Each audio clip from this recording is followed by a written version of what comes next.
SEAL Selection Week 3 times, Yep. strapping the legs up so that you can run a Badwater ultra race. Yep. The Asperger's, everything. Yes. Of all of the physical pursuits that you've endured, which has been the most painful? By far, my first 100-mile race. By far. This 2019 Moab, the one that I DNF'd but still finished, that's up there. But when you are so, I guess, you're not prepared to run 100 miles, and you take it for granted, and you didn't do any training at all, and you didn't have the right nutrition, and off a whim, like literally, like, you know what, I want to raise money for a foundation. And that's how that happened. So I don't know if you know the story or not, but basically I'm sitting there, and the lone survivor incident happened where a bunch of, some SEALs died. I want to raise money for them. I went to training with most of these guys. So I had the bright idea to raise money.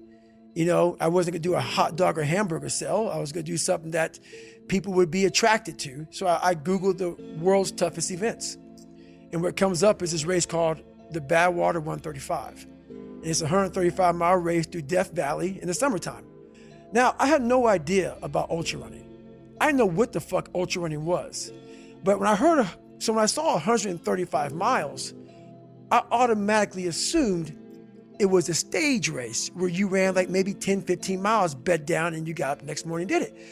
So when I called the race director up, Chris Kosman, I'm like, hey, I would like to do this race to raise money for a foundation. He goes, have you ever run 100 miles? And I was like in a week, or like what are you talking about? He goes, no, like in 24 hours, because that's what you got to do to qualify. And I was like, is that even possible? Like, I didn't know. So anyway, he goes, no, you can't get in my race unless you qualify. And I call him up on a Wednesday, and that Saturday, and I was a bodybuilder at the time. I did cardio 20 minutes a week on the elliptical trainer every Sunday. He goes, yeah, Saturday, you're in San Diego, Saturday is a 24-hour race where you run around a 1-mile track for 24 hours. And if you can get 100 miles, I'll consider you in my race. So I'll go sign up for this race. And the first 70 miles, I'm doing pretty good. And then I hadn't sat down. I hadn't gone to the bathroom. I was drinking Mileplex and Ritz crackers. I was, eating Ritz crackers. So, elite nutrition. Yeah, elite, high quality nutrition. So what happens when you're that ignorant and you go out to do this race and you sit down in the chair, your body's done. So I'm sitting there, and when you sit down for the first time in over 12 hours, your body's now going through some metamorphosis. Like, go fucking home, go to a doctor, get some help. But I'm sitting there, and I have this urge to go to the bathroom. And there's a porta potty for me, that fucking wall, but I can't get up because my blood pressure's all messed up from my great nutrition that I was on. And so I can't stand up. So I look at my ex-wife, and I literally say, I'm gonna shit on myself right now. So I sit there, and I'm shitting up my back, and I'm peeing blood down my leg. And I have 30 miles to go. And I end up finding a way to get through that 30 miles. And when I got done with that race, it's the worst pain I can't even describe the pain of that last 30 miles to anybody. No one, it's very hard. Whole body? Whole body.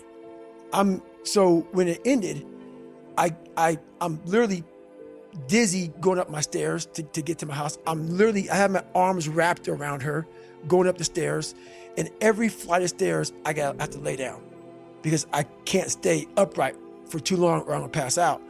So I finally get in the house, and when I get in the house, I'm once again on the floor. I'm in the kitchen on the floor, just laying there.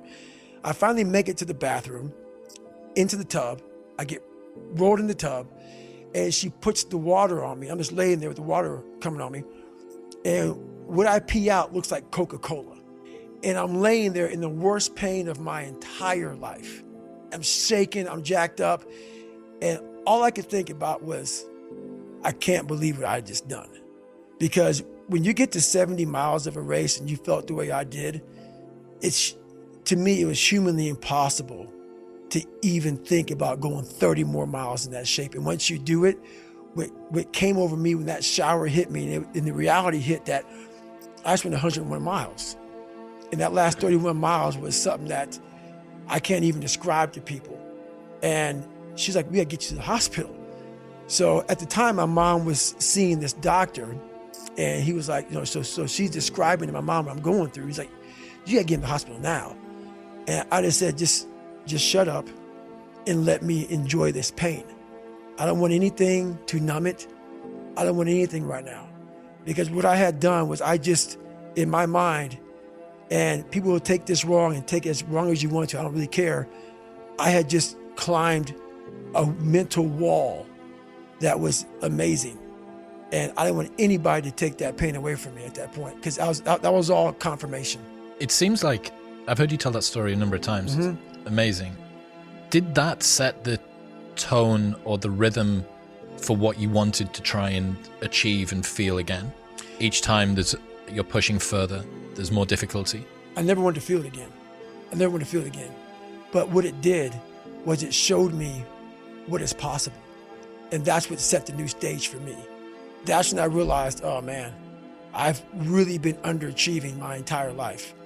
I'm not saying that you have to go to that place, because that place is a dangerous, dangerous place that... Borderline rhabdo, heart arrhythmia. Oh, it wasn't borderline rhabdo. It was all that. Yeah. But you don't want to go there. But it taught me what is possible. So from that 19-hour lesson, one of the biggest lessons I had in my life, it taught me that, okay, I got it, check.